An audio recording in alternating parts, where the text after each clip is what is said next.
Dans la brume matinale, l'une des capitales les plus dynamiques d'Afrique de l'Est se réveille. Nous sommes à Kigali, au Rwanda.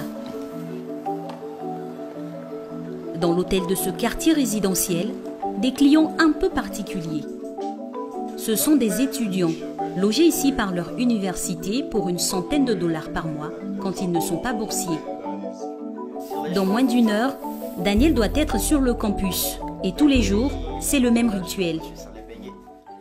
Can you please pass me a brush, like a hairbrush? No, I said hairbrush. What's this? Ce jeune Ivoirien de 22 ans est devenu complètement bilingue en anglais depuis son arrivée au Rwanda, il y a moins de 2 ans. Brown. Should be somewhere here. No, don't mess it up. Et il n'est pas seul à avoir traversé le continent pour venir ici. Ses colocataires sont zambiens et nigérians. Tous étudient à l'African Leadership University de Kigali. Des amis qui constitueront aussi son réseau professionnel dans quelques années. All right, bye boys. Si Daniel a quitté son lycée de Yamoussoukro pour venir jusqu'ici, c'est parce que des recruteurs de l'African Leadership University sont venus le chercher directement dans son pays, la Côte d'Ivoire. Plus que ses résultats, c'est sa personnalité très affirmée, tournée vers la réussite, qui les a convaincus. Je pense que les critères, en fait, c'est pas très académique, mais c'est beaucoup plus leadership et motivation. Donc, il voulait des gens qui voient ce qui se passe sur le continent et qui disent moi, je veux faire partie de ces gens-là qui vont transformer le continent. Il y avait 6000 candidats dans toute l'Afrique et ils ont pris que 180. Donc, c'était quand même assez compétitif. Des milliers de candidatures et au final, très peu d'élus. L'African Leadership University de Kigali, inaugurée en 2017, est l'une des plus sélectives du continent.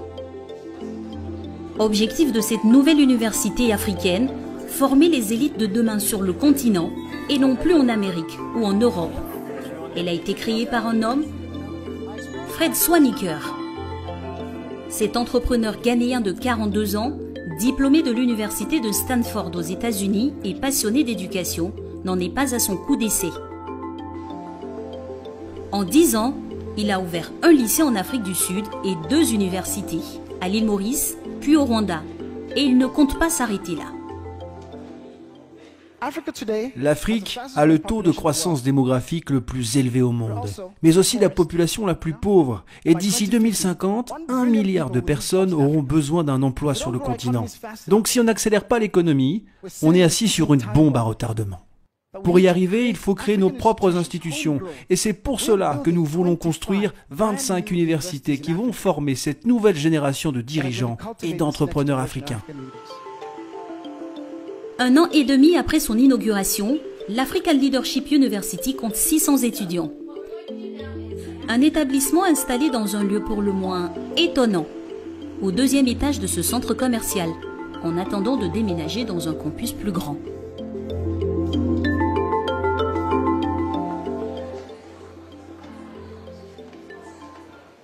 Ici, les professeurs ont complètement repensé leur manière d'enseigner, à tel point que les salles de classe ressemblent parfois à des salles de théâtre. Allez, vous vous mettez par groupe de 5 et vous formez un cercle. Tout le monde choisit 3 objets. Bon, est-ce que tout le monde est prêt? Ok. Alors, ce que vous allez faire, c'est que vous allez expliquer à vos petits camarades comment les 3 objets que vous avez choisis permettent de vous décrire. Ma vie est comme ce crayon. Vous prenez ce crayon, vous écrivez, et si besoin, vous pouvez facilement effacer, parce que ce crayon a une gomme. Et ça me symbolise plutôt bien, parce que dans ma vie, il y a certaines erreurs que j'ai commises, mais je ne les laisse pas m'envahir. J'essaye de les mettre de côté, et je vais de l'avant. Des cours et des enseignants bien loin du modèle des universités traditionnelles. La plupart viennent du terrain. Ils ont été recrutés dans de grandes entreprises comme Amazon ou des ONG actives sur le continent. C'est le cas de ce professeur qui a passé des années à travailler sur des thématiques d'entrepreneuriat au Nigeria.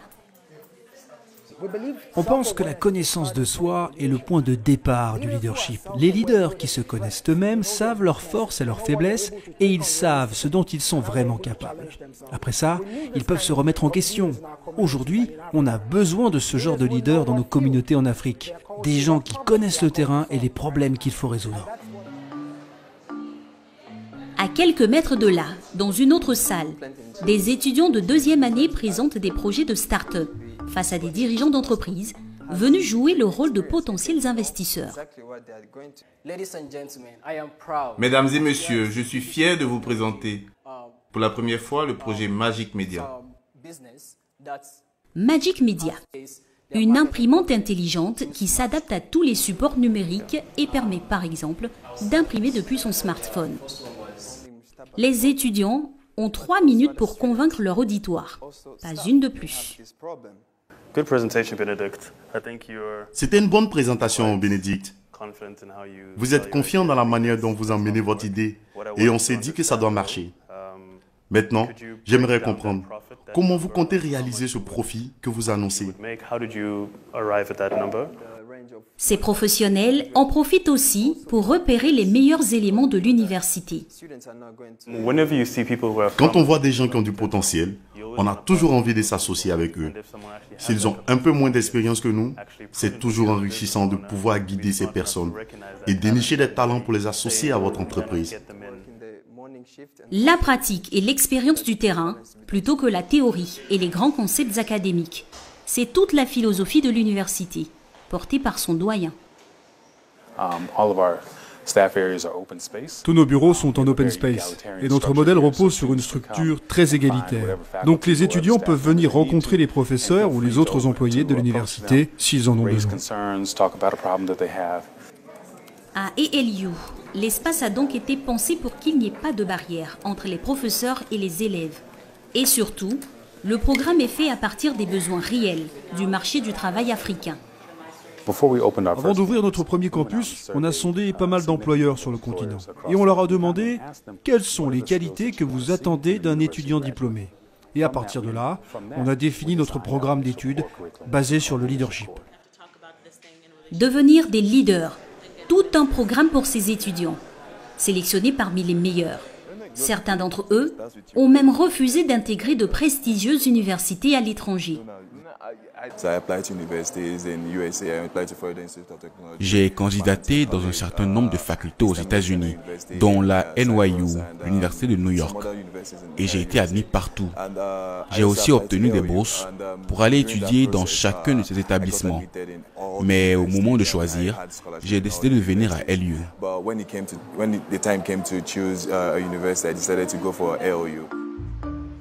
Privilégier une université de haut niveau sur le continent plutôt qu'une institution étrangère, c'est le mot d'ordre de cette génération d'étudiants. Fiers de leur continent, ils rêvent d'une Afrique unifiée qui se réalise par elle-même. C'est le cas de ces étudiantes. En fin de semaine, après les cours, elles se retrouvent dans un café de Kigali. Venues des 4 coins de l'Afrique, elles ont toutes la même ambition: entreprendre et occuper des postes à responsabilité pour transformer le continent. J'ai eu la chance de bénéficier de l'une des 25 bourses pour étudier la conservation de l'environnement à LU. Donc mon but, c'est de chercher quelles réponses on peut apporter à des défis comme le changement climatique sur notre continent. Son amie Hélène, quant à elle, veut poursuivre le combat féministe de sa mère dans sa communauté au Kenya. En sortant d'ALU, je veux retourner dans mon pays pour travailler dans l'éducation. Je veux encadrer des femmes pour qu'elles croient en elles. Il n'est pas normal que les femmes soient confrontées quotidiennement à des problèmes comme la violence conjugale, simplement parce qu'elles n'ont pas pu aller à l'école. On peut changer les choses, obtenir l'égalité des genres, c'est mon objectif en tant que féministe. Mais pour atteindre leurs objectifs, ces jeunes filles devront s'acquitter de frais de scolarité beaucoup plus élevés que dans la plupart des universités en Afrique. À ALU, les frais de scolarité s'élèvent à $4 000 par an. Cette somme peut grimper jusqu'à $8 000 si l'on prend en compte le logement et les frais de vie sur place. Mais au Rwanda, comme ailleurs sur le continent, les prêts étudiants sont quasiment inexistants. Alors, ALU utilise un système ingénieux baptisé Income Sharing Agreement, importé des États-Unis. Le principe est simple. L'étudiant emprunte de l'argent via un fonds financé par des investisseurs.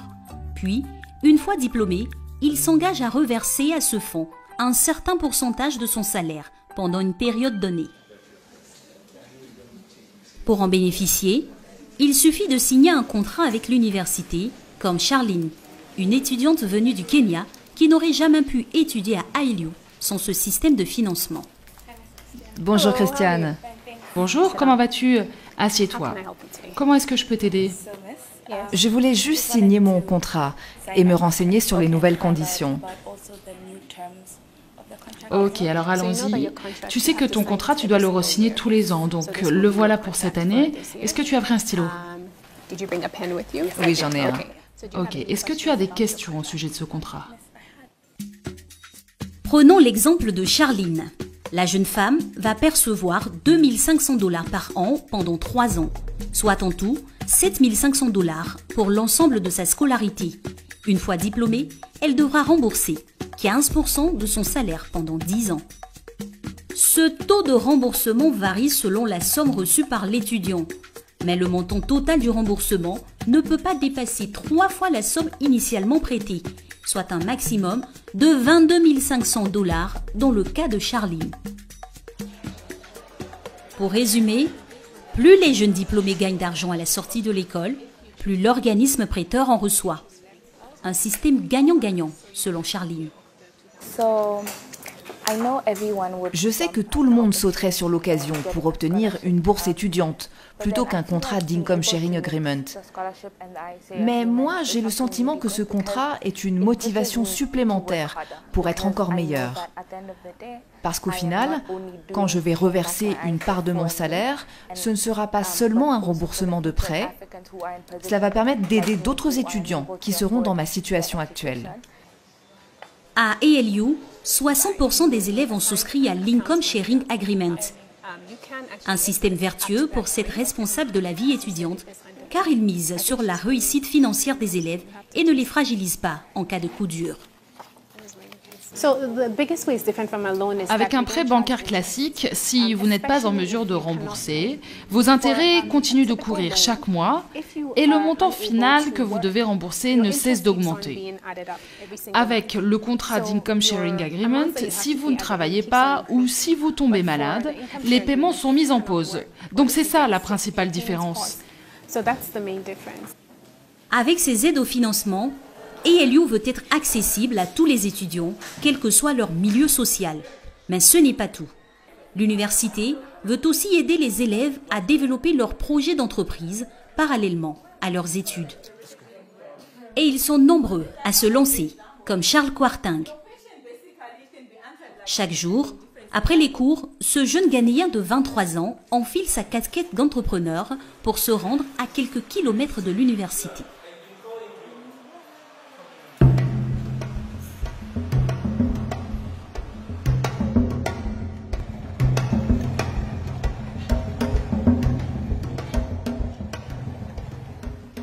C'est ici, avec plusieurs amis, que Charles a créé Volta Irrigation, un système d'irrigation innovant, 100% écologique, qui loue à des coopératives agricoles.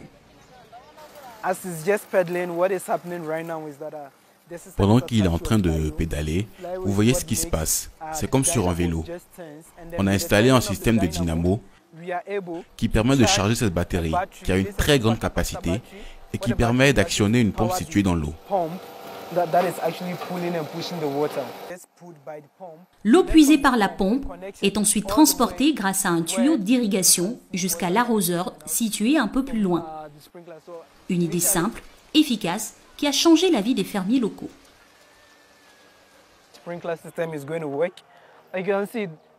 Donc là, c'est le système d'arrosage. Et ce qui est génial pour les fermiers, c'est qu'en pédalant seulement 20 minutes sur cette machine, cela permet de faire fonctionner la pompe pendant 4 à 5 heures par jour. Ce système permet ainsi d'irriguer une vingtaine d'hectares par jour. À ALU, Charles a bénéficié des conseils d'un coach pour l'accompagner dans sa création d'entreprise, mais aussi pour l'aider à faire connaître son projet.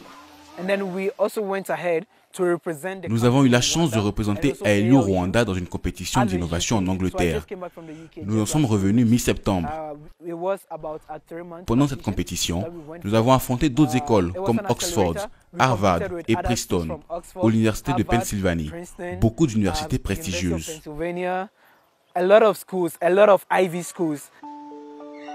La jeune start-up qui est allée jusqu'en finale, avant d'échouer au pied du podium, a tout de même remporté un prix de 10 000 $, de quoi fabriquer 4 nouvelles pompes comme la sienne.